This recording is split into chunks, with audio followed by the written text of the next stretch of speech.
Good job. You're almost smiling. You keep practicing. Do you know how much? You know how much effort that took? Like that just wiped me out for a week.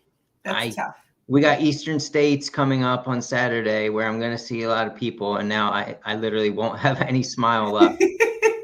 Oh, it's going to come so naturally. There's going to be so many hugs and so many smiles, and I can't wait. Yeah, Eastern States 100 is 5 days away. Yeah. Dun, dun, dun. Countdown. Are you packed? Yeah, we'll go with that. I'm mostly packed. Good. I pretty much have everything together. I got my Ben Mazer hat. I'm bringing that. Wow, I don't have one. There's got to be a lot of hat changes throughout the weekend. So I don't know how many I'm going to pack, but probably at least 5 hats. At least. Huh, I didn't know that was a thing. I like my hats. What requires the change when the change occurs? Like, is it different aid station requires different hat? Different tasks. So when I get there, I'm hosting Friday activity time, and I can't wait, and it's going to be so much fun. So during Friday activity time, I have to have a fun hat. Now, part of it is like games and challenges. I'm also going to be doing bingo. Well, I can't wear my bingo hat during like games and challenges. I need to change hats. And then Saturday, I'm crewing Laura, so I have to wear my crew chief hat. And then afterwards, there's a lot to figure out with hats. Are there prizes for these games? Yeah, there's a whole bunch of them. Oh man, I might have to play one. Yeah, I did not do the shopping, so you're gonna get good prizes. Cassandra Lizza, I don't know if you know her. She lived down in Lancaster area, and she's just a phenomenal runner. Wait, Grace, do you think this is just a thought out of left field, but you think maybe we should start the podcast and then talk about it when we talk about Eastern? No, because I was almost done with my thought. Okay, go ahead. And Cassandra Lizza, she invited me to help out with some fun games, and she bought all the prizes. So you wait. So who's the mastermind? You're saying you're the head game person, and it sounds like she's the one that deserves the title, and you're just the assistant. Yeah, you can make me the assistant. I'm totally. Oh, I did. You're not gonna walk around Friday night acting like you're a big shot. Owning it when it's her. Assistants are very important. Thank you very much. Really? I mean, look at you. They're important, but the head chief is importanter. Yeah, I am importanter. Did you say I'm yours? That's okay. I see what happened there. Took you a minute. All right, let's start the show. I'm tired of this. I like it. I'm ready. Grace, listen up. At 14 years old, our guest Abby ran Burning River 50 Mile through the sticks. Let's talk about how much butt she kicked on episode 126. I'm Eric Idiot Runner Kosek. And I'm Grace Hot Pants Langheim. Eric is all business in the front of the pack, and I am all about the party in the back. That's right, business up front and party in the back. Together, we are the Running Mullet. And we are going to talk about every aspect of running, the podium to the DNF and everything in between. If you are a runner, this show is for you. Now sit back, get out your foam roller, and enjoy the party.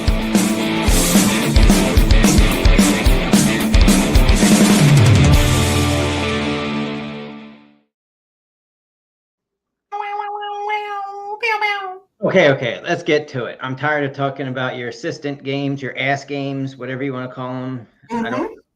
Friday night, they're going to be awesome, I'm sure, because you bring the fun to everything. That's great. We'll get into that a little later in the show. This is the Eastern States Hype Up show, but we have a special guest on. We do. Our guest is a 14-year-old female who just completed her first 50-mile ultra marathon. Abby Sebastian. So like we couldn't let it go. This just happened this past week. We couldn't let it go any longer without bringing. I don't like to go like big chunks and like, oh yeah, remember that thing you did 6 months ago? No. So she deserves to be on. She was the second female overall in the race that she did. So we're going to bring her and her father John on to talk about their adventure and to talk about how the heck a 14-year-old finished a 50-mile trail race. Sound good? Okay. Welcome to the show, guys. Hi. How you guys doing this evening? Great. How about you? And I, much like Grace, I'm just Abby's assistant. So Yeah, he doesn't do crap. That's good. She definitely needs one, and I'm sure she appreciates it. It's cool to see. We always love the family event type things when it comes to this crazy running world stuff we do. So. Now, John is also going for the Triple Crown and the Blacklist this year, so we'll see him. And Abby, you going to be there Saturday also? Yes, I'll be pacing him from Blackwell to the end. Of course you will. No, that's awesome. That's a cool section too. And you can be mean to him because there's very runnable spots that he's going to want to walk and. I'm just going to bully him the whole time. He'll run faster. Oh, well, that's pretty much your job. Yeah. Yeah. No, that's awesome. So we'll see you Friday and Saturday also. Don't forget to stop in for these crazy bingo games. It's gonna be fun. It is going to be fun. I'm totally making fun because it's a great idea. That's what I do. So, Abby, when was this race? Last weekend, 2 weeks ago at this point? What, last weekend? last weekend, Yeah. Last weekend with Burning River 50-mile trail race. That's in Ohio somewhere? Yep, it's like between Cuyahoga Valley National Park. Okay. Like Akron, like Canton area. I heard it was hot.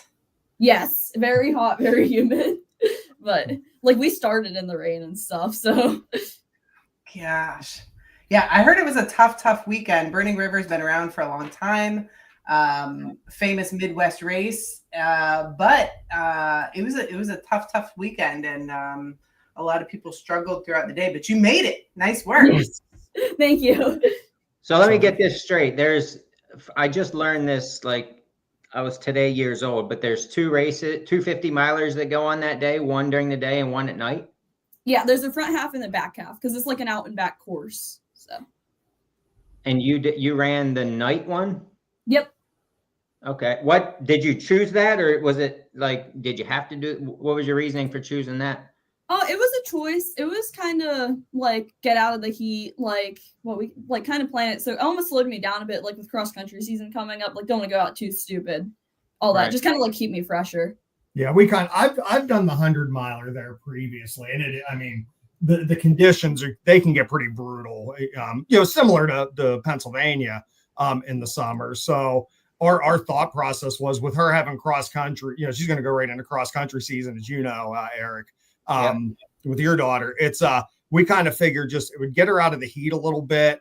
Running at night, you're naturally just a hair slower. So we just thought the recovery overall would be better, and she would still be able to, jump up in her distance. She had done a 50K last year. She wanted to try something a little longer this year. So we thought it was a good fit for her. Yeah. What time did the race actually start? 4 p.m. Oh, so you get a couple hours a day late at least. Yeah. Was like staying awake. How many hours did it take you? It was, I think, 11 hours, 5 minutes. Honestly, like tiredness wise, I was pretty awake for most of the race. So yeah, it didn't affect you much. Yeah, there was the overall tiredness, but like besides that, it wasn't honestly like sleep wise. I was pretty good. Like with the 4 p.m. start, like you can kind of rest all day before the race, and then like just kind of go into it pretty relaxed. Right. Now, John, did you run the race and just run with her, or did you just pace her for a section? Or I ran the race with her. Just with her being so young, I didn't know how the race directors would feel about her running at night by herself. So just when we registered, I registered as well. Figured 2 weeks out from Eastern, be a good run for me. Training up for that too. So, and just the I mean, you touched on this, Eric, on a post the other day, running with your daughter and having that time. Like it was, being a part of, being there the whole time running with her and watching her just do something so awesome at 14 years old. I know when I was 14, I was not running 50 milers. I can tell you that. Just to be a part of that too. Like I wanted to be there with her, and we've run together a ton. Yeah. And so it was just, it was a good time. Yeah. That's awesome.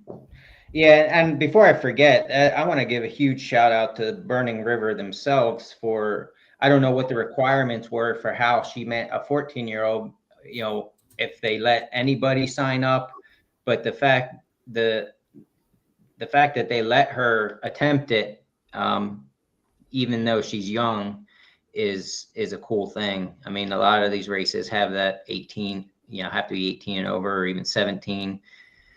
So even if a kid trains properly and has the desire and the heart to do it, they literally can't do an official race until a certain age. So it's very cool of them to let her even attempt it. Yeah. And they, even at the start line, they gave her a shout out, like they, recognized the oldest runner and the youngest runner. And so they were well aware she was 14. Now, when we signed her up, we just kind of signed her up, and, I was kind of like, I'm running with her too. It's not like we were sending her out there, blindly. Like, I don't even know if I'd be comfortable with that at 14, which she, full disclosure, she did just turn 15. So, we don't want to overstate it too much. But, but they don't count the days on the age thing, so. But on race day she was 14. But it's they were aware, and they even gave her, like I said, gave her a little shout out for it at the beginning of the race. Cool. So but it's a well organized race. I've done the 100 miler multiple times, and it's different than what we're used to in Pennsylvania. You coming up to Eastern, which is 98% single and double track. Burning River's not like that. It's a mix of everything. But we felt like it was a good first 50 miler for Well, Kaylee Frederick is currently blowing up our posts with questions for you. And there's kind of a reason for that. Maybe most people probably don't realize it, but I mean, Kaylee was a big part of why Abby got into running, and somebody she's always looked up to, especially because she was a younger female when she got into the sport and is dominating currently right now. But so it's very cool that connection is there and strong, and that the stuff that Kaylee is doing and has done is Abby's proof that it's inspiring other young kids that they can do the things that might seem impossible unless you have that person showing you it can be done. Yeah. And you can touch on your relationship with Kaylee. Yeah, like it's literally, we'll like message from time to time, and like it's every time it's like, oh my god, like if it wasn't for you, like I wouldn't even be able to do this. Like I love your support so much, like all that stuff. Like she's just she is probably like one of my biggest fans, and I'm one of her biggest fans. So that's awesome. Yeah. I mean, that's important though. I mean, you have somebody who's 20 years old that has all this experience already, but can relate to you because she did it not too long ago, at your age. And so you have somebody to ask questions to or get feedback from. Obviously dad's there to answer all the questions too, but it's just not everybody has that. So that's pretty cool. Yeah.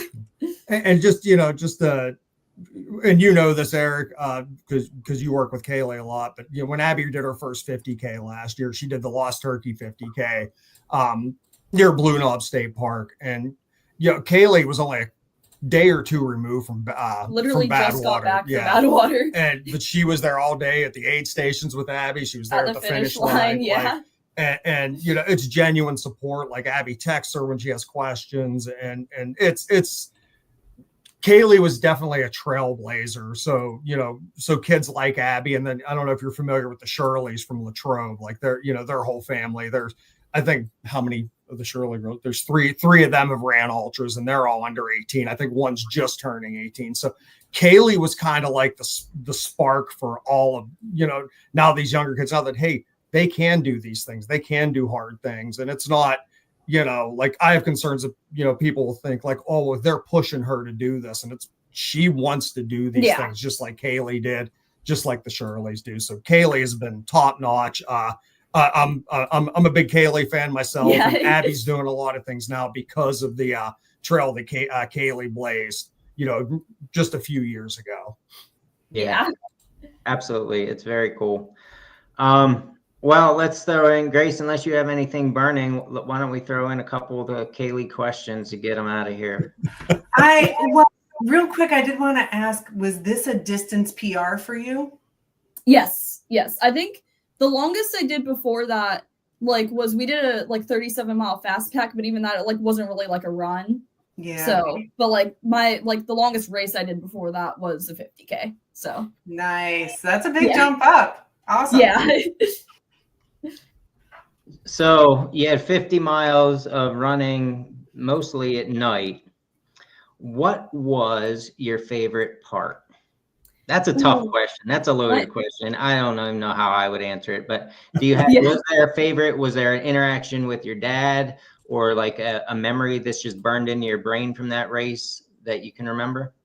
Honestly, for me, I feel like one of the bigger parts is it might sound dumb, but hitting 40 miles, looking down at the watch and seeing it, because that was the longest I've done, and then the finish line, it's holy crap, I'm doing it. The entire time there's the realization, I'm racing 50 miles today. It's awesome. So that is an awesome feeling. I remember crossing the different distance barriers and races, and same thing, it's not great to look at your watch because in a 100-miler, you're at mile 70, you still have a 50K to go, but seeing 70 miles on your watch, it's holy crap, I just traveled 70 miles, Yeah. Definitely can relate to that feeling. Yeah.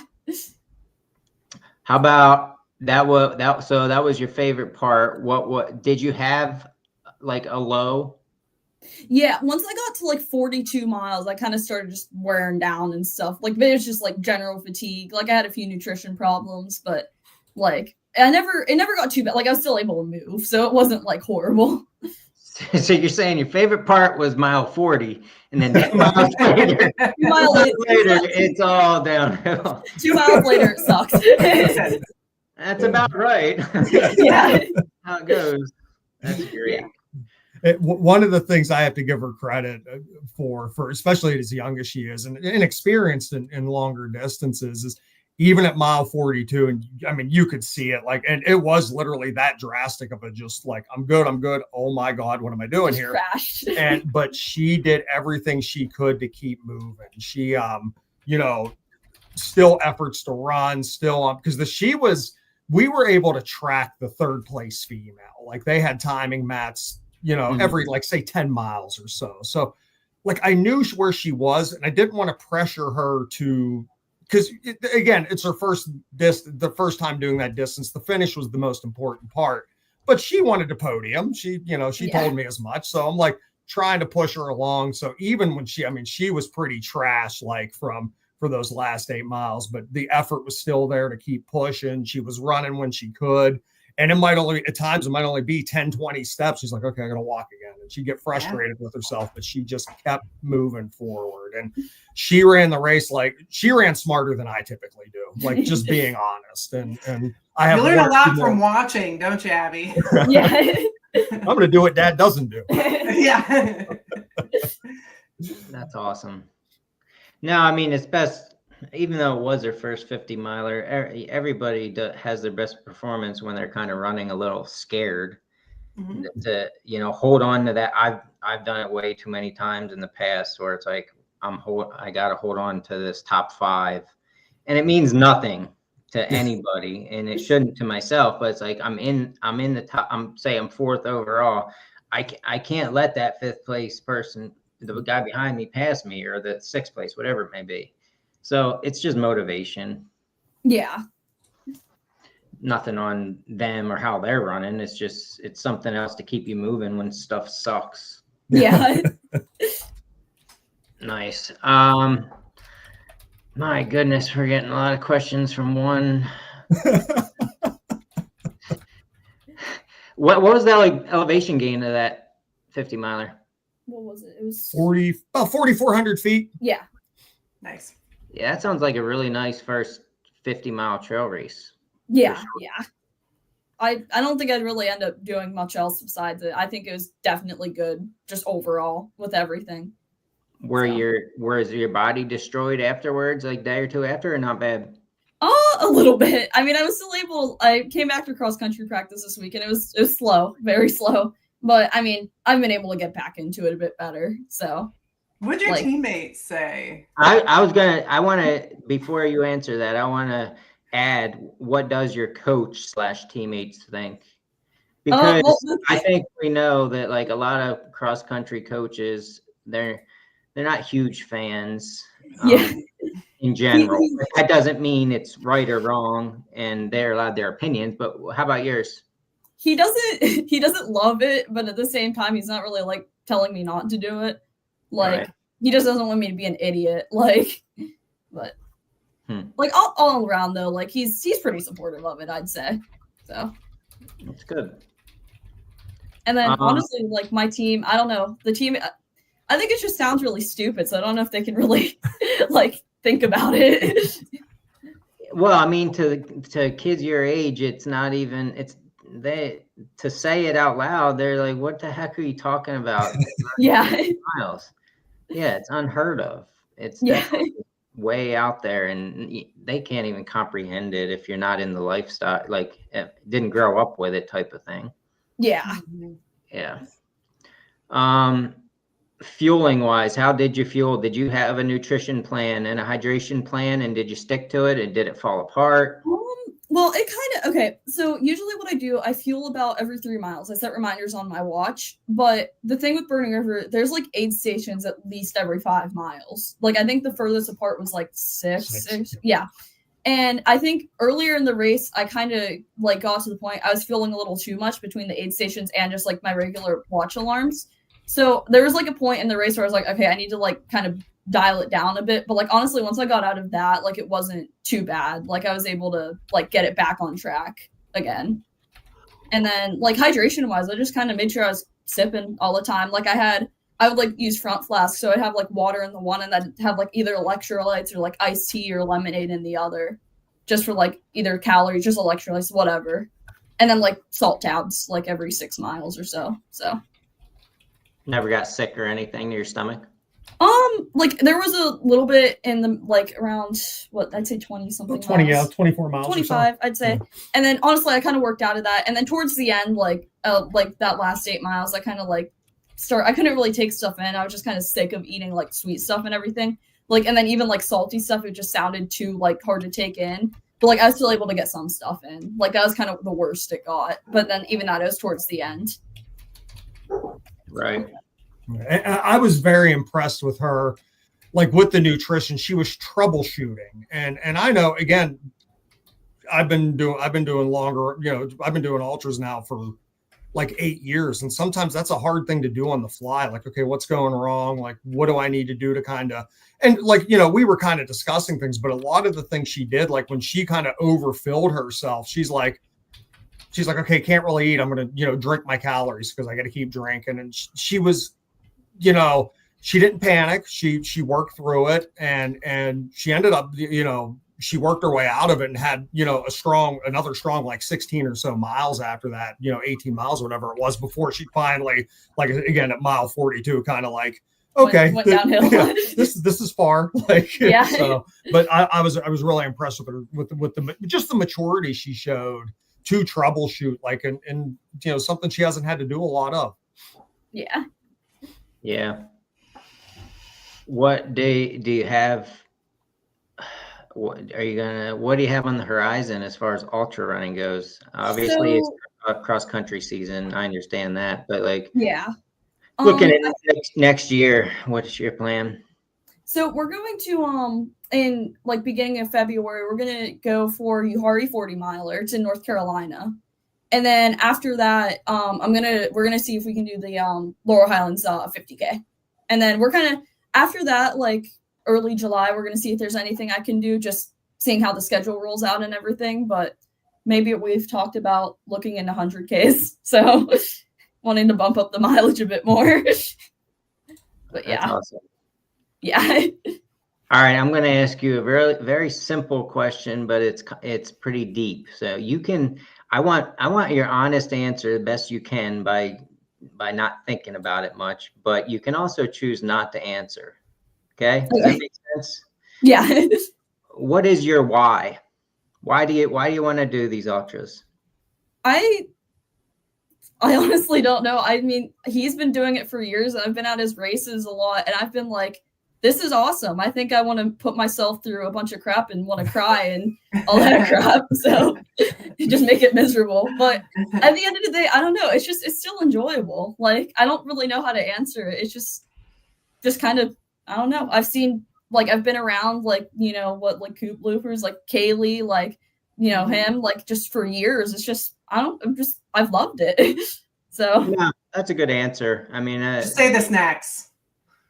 Definitely the snacks. Yeah. Quesadillas at aid stations. I love them. Kurt's gummy clusters are pretty great. Yeah. And the group of guys that I run with, and you met a lot of folks at Orchard Hollow, Eric. Yeah. Jeff Seister, Andy Boyd, Jeff Herod, that group of guys, like, they've adopted her as one of their own. Yeah. And like if I'm going on a group run with them, it's like, hey, it's not, oh, you can invite Abby. It's, hey, is Abby coming with you? Like, like they include her. They want her. And I mean, I think that's big. And I mean, that's such a microcosm of the entire trail running community, though. Like, when she did Lost Turkey with Burning River, she's pacing me, whatever. Everybody's like talking to her, and it's such a good group of people. And I think, I think she just glows when she's at races, and to be part of it now and doing her own thing. Like, me and Abby are pretty close. We hang out a lot, but I have never seen her more proud of herself than she has been for the last week to, be accomplishing these things. And but the community's been huge. The trail running community's been huge, and just bringing her in and making her part of it. And it's not just, oh, it's cute, your little girl's here. It's like, no, you're running with us. Let's go. Like, it's time to go to work. Yeah.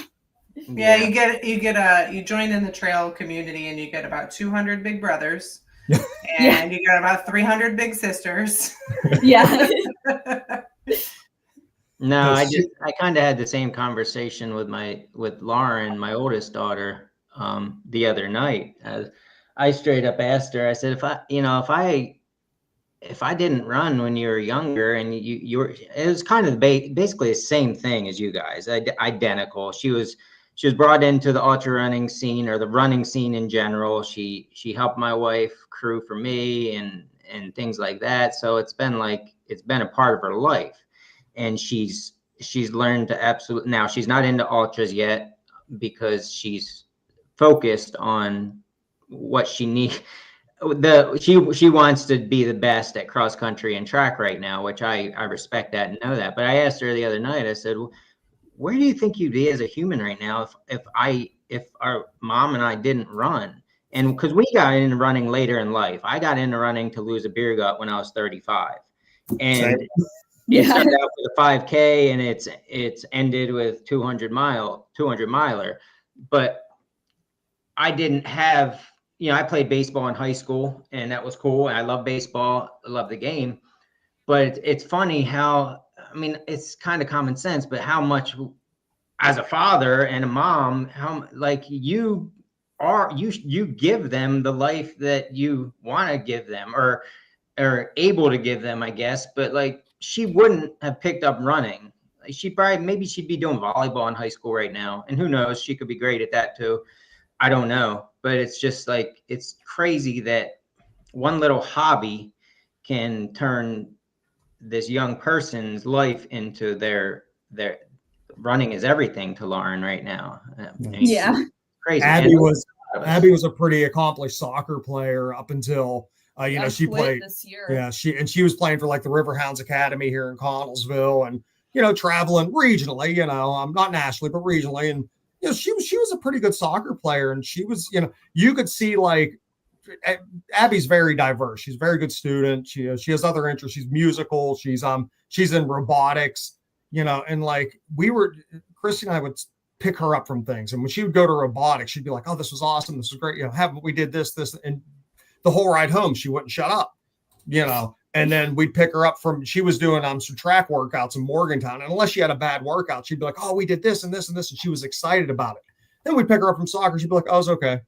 It was okay. Yeah, it was it was a big commitment for something that not even that I didn't really enjoy, but it was it was taking so much time. I didn't plan on doing anything with it in the future. And it was a lot. And then when I quit, I was like, hey, I can actually go run and stuff now. It's actually nice. So we would pretty much be gone every weekend this year if I still played. So and even yesterday, we did a nice relaxed 10-mile run on the Laurel Highlands Trail yesterday, and she reiterated because it's been about 6 months since she gave up soccer, and she's like, pretty much unsolicited. It's hey, I'm glad I'm out here rather than playing soccer. I'm and that's been a common theme. And it's not that she didn't like soccer, that she wasn't good at it. She was a good player, but she instead of she would have had a total of 2 free weekends between February and June if she'd have stuck with the Riverhounds. But instead, she was on the trails every week, and she loved it and got a pretty cool accomplishment out of it. So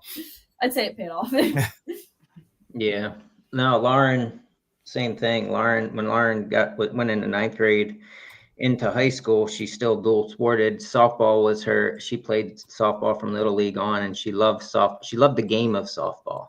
She was never the best, but it was her love.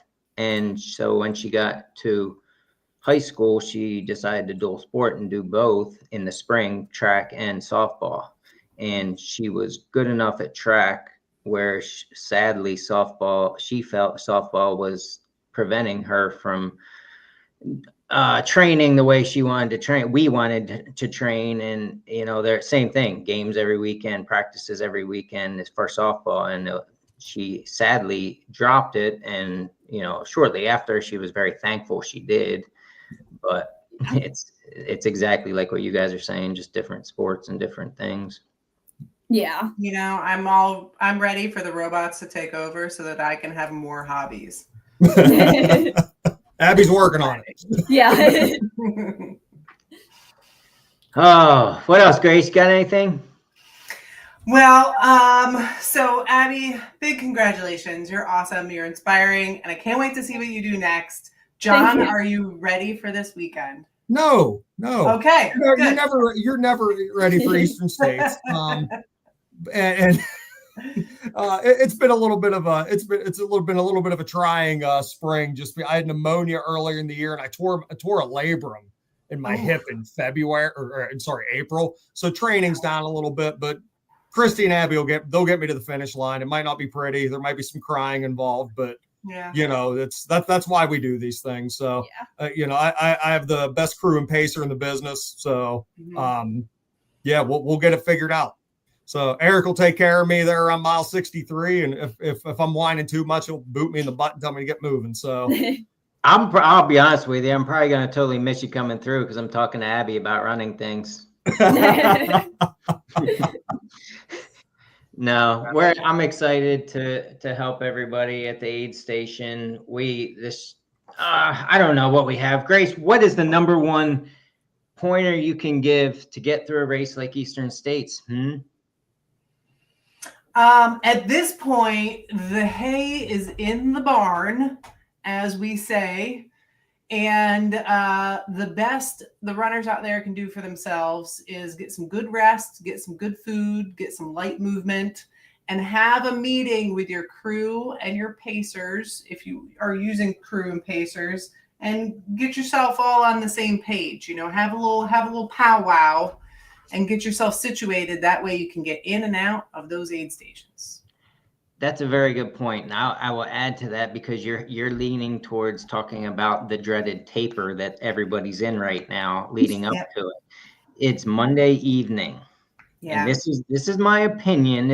I'm not throwing any sciencey stuff at you, but it's Monday evening. Every single runner could literally not run a single step from now until Saturday, and it's not going to affect Saturday's performance. Yep.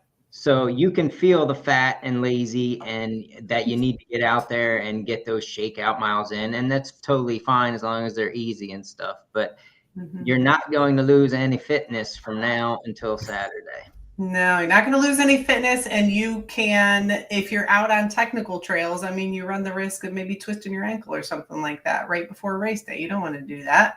Don't do that. Just go out for a nice little walk with a friend, or go for a nice little walk and talk to some birds while you're out there, you know? So the best you can do is eat some bland food this week and get lots of sleepy Z's and Hydrate. and get yourself organized more than anything else. I'd say, you know, you get everything situated, get your crew situated, get your pacers situated, make sure they all know what's going on. Because you come into the aid station, if you have a crew and then 3 pacers and 4 people all saying, how are you doing? Are you okay? Are you okay? Are you? No. Get one person to talk to. You talk to one person and one person only, and you communicate back and forth with that one person. Like, get yourself organized. You know, you don't need 12 people around you when you come into an aid station. And I think that goes to all the crew and pacers out there. It's super exciting seeing your favorite runner come through. I'm excited to see all the runners, but I'm going to have to hold back my excitement and keep myself in my area so that we don't overwhelm the runners. You know, I think that happens sometimes. So it happens more times than not. Yeah, it's a very good point. And it's both ends need to remember it, the runner themselves and the crew, in order for it to run smoothly, I think. Yeah, it's all about the runners out there, and everybody has put in a lot of hard work, not just your runner. So you want to make sure you're kind of being aware of who else is coming in and step aside so that they can see their crew. I have to remind myself of that. So if you see me in the way, please just give me a little push. Just push me over, you know? Can it be like a shove? It could be a shove. That's fine. I got plenty of padding. I'm good. Good. Yeah. I don't know. We're not gonna. The show is probably still running. Eastern States live show, going over all the important stuff. So there's no reason to dive too deep into the race, I don't think. The weather and the course conditions should be as good, if not better, than they've ever been. Looking at the shortly extended forecast, and no rain up here, I can assure you that is in the forecast, and it's been dry. So it's going to be a little warm midday, mid-80s, but I don't think you can expect anything else. At least it's not 95 hot and humid. Yeah. It's looking to be really good. And I think for the crew out there, for the pacers out there, pacers, get plenty of rest. You don't need to be up all day. You don't need to be there at the start line. You need to be there for your runner at 2:00 in the morning. So get some sleep. Make sure you are fueling yourself, because you're there for your runner. Don't let them drop you, you know? And for the crew out there, you got to pack yourself some sandwiches. Check out the restaurants ahead of time. Know where you're going to be. If you're going to be, Waterville Hotel is delicious. They got good food. But plan out that stuff ahead of time, because you do not want to miss your runner. And don't make your runner text you on their way in or to the aid station or something like that. Like, don't do that to your runner. Don't say well, just text me when you're about a mile out. No. Don't make them do math. Don't make them get their phone out. None of that. You stick to your spot in the aid station area and you stare at the trail for about 4 hours. You just look at it. And you kind of get a feel for there's the guy in the pink shorts. I know my runner is coming soon because my runner is just after the guy in the pink shorts, you know? So you kind of get a feel for when your runner's coming in eventually, but just sit there and stare and you'll be fine. So don't make your runner text you. As an aid station worker, and I will be at Tomb Flats, mile 60 something, 63, who knows, it doesn't matter at that point. It is very important, and there's not going to be many runners of Eastern States listening to this show, but anybody that is in any other aid stations, it is very important as a crew member that you do not overwhelm the aid station itself, because you have a ton of crew members there that all want to get their runner moving in and out. you can't just surround the table and make it a crazy mess of people. So I'm saying that because like our aid station is going to be set up. You're crossing Pine Creek. You're going to be nice and wet. You're going to immediately get out. And then the aid station itself will be right in your face. The crew section will be on the other side of that. So you have a choice. You can get what you want from the aid station, then go get to your crew and get what you want from them. If you don't want anything from the aid station, you check in, run right by us, and go to the crew corralled section. So we're going to put up barbed wire fence and electric fence 10 on top for the crew so that we can herd them in. But no, and I'm going to wear my Spartan gear. I'm going to go under the barbed wire fence. but that is the idea of the way we're setting it up, so that the aid station and everything available is available to the runners who don't have crew, for one, more importantly, and can don't have to be worried about saying excuse me and get around people. And two, it can get a little chaotic. Yep. Absolutely. Remember that for all the crew and pacers out there are runners who are going solo. So again, you want to get out of their way. I'll shove you over. It'll be all right. We'll shove each other. So John, do you have is this just a finish type goal, or do you have any time goals, or what? You willing to share? Oh, so any race I approach, like goal number one is always just don't die. And I think the advantage of not being athletic most of my life and getting it similar to you, Eric, I didn't start running until I was like 34, 35. I was young. When I was younger, I had other hobbies like smoking and drinking. Kind of gave those up, started taking up running instead. So I still remember doing the laps around my neighborhood and almost dying running a half mile. So that experience is like, for any distance, it is seriously, I still have that. We'll just get to the finish line, and anything else is a bonus. Now, for actually pacing myself, I've ran pretty close to 30 hours both times I've done Eastern States. So I think I can come close to that, but with the injury this year kind of set me back a little bit. Like, I'm not hell bent on a 30-hour finish or anything like that. It's the blacklist is, the A goal for the year. Any success in a race on, time wise on top of that's just gravy. Right. Nice. Now, Abby, do you have a crew chief hat? No. This is something you got to work on. Maybe you get one at game night. It makes you official. It is the responsibility of the runner to purchase a crew chief hat for you. So just keep that in mind. I have some bad news for Abby, though. She wouldn't get the crew chief hat. That would go to my wife. That's my mom. Yeah. Oh, well, she gets the crew chief hat. You get something for being a pacer. I mean, you get to be out on the fun trails, which that is part of the gift right there. Yeah. Wife gets the crew chief hat. She needs a hat. I also get the free food from the aid station. That's true. That's the only reason she paces. Yeah, I don't care about him. That's a good reason. Yeah, I've paced people before and get to aid station, and they're like, all right, I'm ready to go. I'm like, all right, I'll catch up. Just go. I'm gonna hang out, have some grilled sandwiches first. One of the mistakes I made in Burning River was we were at one of the crude aid stations. So Christy was taking care of both of us, and she was taking care of Abby first. I'm like, let's get Abby moving. I'll catch up later. So Abby goes, and I'm like messing around and eating mashed potatoes, just having a good old time at the aid station. I pick my head up, and Abby's like gone. I'm like sprinting to catch up to her, like just exactly what you don't want to do in a 50-mile race. I'm like, yeah, I better be a little more efficient here moving forward. Yeah. Oh, it's going to be a fun weekend. It's going to go quick. Yeah. It'll be all right. Soon. Grace, what time are you getting there Friday? Probably noon. That's my plan. No. I got games. I got games to do. They're extending like check-in time this year, aren't they? When's it open? 1:30. Right. 1:30 to when? 6:30. So we have an opportunity of 5 hours to play games. It's within that 5-hour window. Yes. Gotcha. Yeah. No, that'll be cool.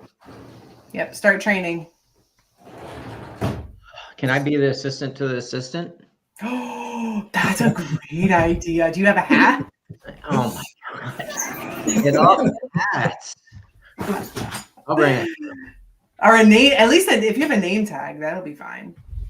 I got a shirt. That's a good one. That's a good one.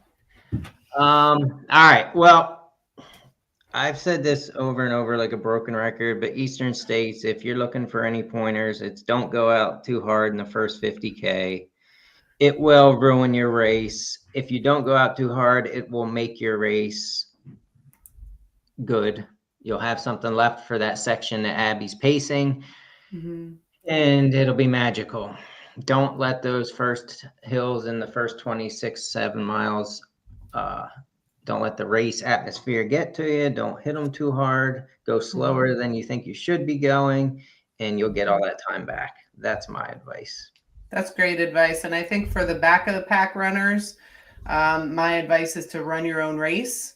It is great to make friends, but you can make friends before and after. If you are feeling good, run when you're feeling good.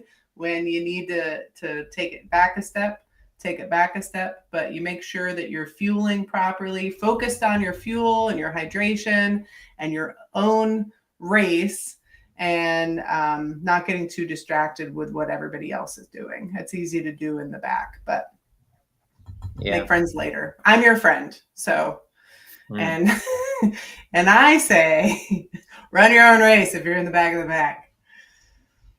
Good stuff. All right. Well, I think that about wraps it up. Abby and John, thank you for being on. Christy in the background, who's afraid to show her face, thanks for being on. You guys are awesome. It's great to hear everybody's story, but it's also great to hear the stuff besides running and how how you got into it and things like that, and how you interact as a family. It's just phenomenal. Thank you. Thank you, and thanks for having us. Obviously, I'm pretty proud of Abby's story here, so I'm glad she had the opportunity to tell it a little bit. Yeah. Oh, heck yeah. I mean, 14 years old and ran her first 50 miler and got second overall. That deserves to be told. That's very cool. I can't wait to see what you do in the future. I expect you to be on this show multiple times because we're going to be the first ones to bug you before any other podcasters get to you. Please don't forget about us when you get good, when you not get good, when you do amazing stuff. We want to hear it first. Sounds good. Oh, one last thing, Abby. I do a race at my house in the middle of winter, and then I do one in the summer. And the one in the summer is probably going to be set up where you could get any kind of distance PR you're looking for. Okay. So if you're looking for something fun and as grassroots as it gets to trail running, you should think about coming up. I'm sure there's going to be people here, and it's just one big friendly party.